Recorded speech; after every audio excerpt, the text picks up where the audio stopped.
Oke, Assalamualaikum warahmatullahi wabarakatuh. Perkenalkan, nama saya Najis Setiawan. Saya dari S1 Teknik Elektro angkatan 2019. Ingin mempresentasikan hasil alat skripsi saya tentang monitoring dan kontrol smart infusion berbasis online. Jadi alat yang saya buat ini digunakan untuk memonitoring dan mengontrol infus dari web secara online. Jadi dikontrolnya itu dikontrol dan dimonitoring itu lewat website. Nah, untuk selanjutnya saya akan menjelaskan bagian-bagian untuk sensor dan untuk mekaniknya. Oke, untuk di bagian pertama terdapat cairan NaCl yang saya pakai ini 500 ml, dan di bagian sini itu terdapat sensor LM393 Speed Arduino. Ini yang digunakan untuk mendeteksi tetesan pada cairan infus ya. Terus di bagian sini terdapat mekaniknya.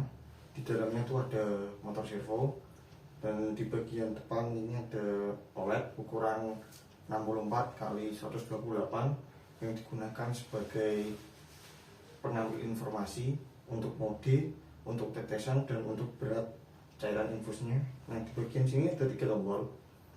Yang untuk yang di bagian sebelah kanan itu digunakan untuk mode dewasa. Nah, untuk bagian tengah itu untuk mode anak kecil, dan di bagian kiri itu mode reset. Nah, terus di sini, di dalam sini itu ada komponen yang digunakan untuk alat ini. Nah, saya akan menjelaskan di bagian dalam komponen ini. Nah, oke, di sini merupakan sensor LM393 Speed Arduino. Ketika sensor LM3 ini mendeteksi adanya cairan tetesan ya, dia lampunya akan berkedip-kedip. Nah, dari sini nanti akan dikirimkan informasinya ke OLED. Nah, jadi dia akan menghitung sensornya dan ditampilkan melalui OLED. Nah, ketika saya pindah di mode anak-anak, maka buzzer juga akan berbunyi ya, dan akan mereset lagi tetesan dari pertama, dan akan lebih cepat tetesannya karena sudah disetting untuk mode anak-anaknya.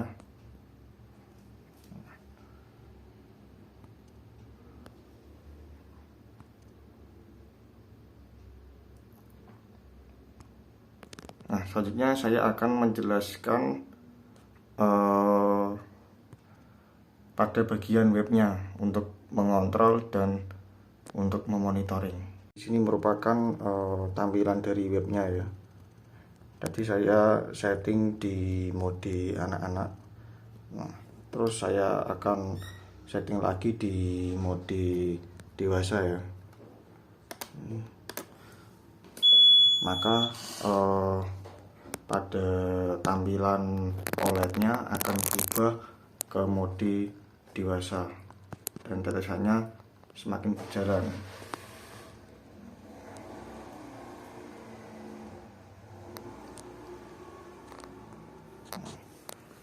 Begitu juga dengan mode reset. Ketika nanti saya pencet reset di sini, maka yang terjadi adalah pada OLED akan mereset tetesannya dan akan mereset modenya. Seperti itu. Nah, untuk selanjutnya ini ada beberapa fitur ya. Di sini ada fitur monitoring, tetes, kontrol button, data pasien, dan data petugas. Nah, untuk selanjutnya saya akan menjelaskan di bagian tetesannya. Saya akan menjelaskan di fitur tetes ya. Jadi untuk fitur tetes ini mengikuti tetesan yang akan dikirimkan informasinya ke OLED. Contohnya untuk tampilan di sini 4 dan di OLED 4 ya.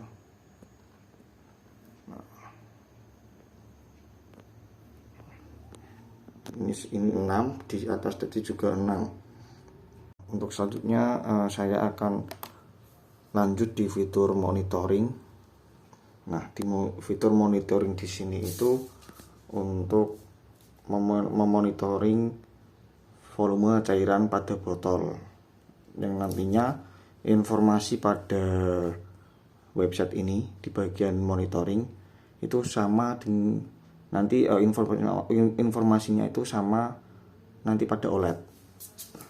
Saya tunjukkan, tapi ada beberapa kelemahan di website ini, tidak bisa menampilkan pada desimal. Nah, di sini tertera 311 mili dan pada OLED tertera 311,61 mili. Jadi pada website ini tidak bisa menampilkan dalam bentuk desimal ya. Terus untuk fitur lainnya itu seperti data pasien, terus ada daftar petugas, terus ada profil.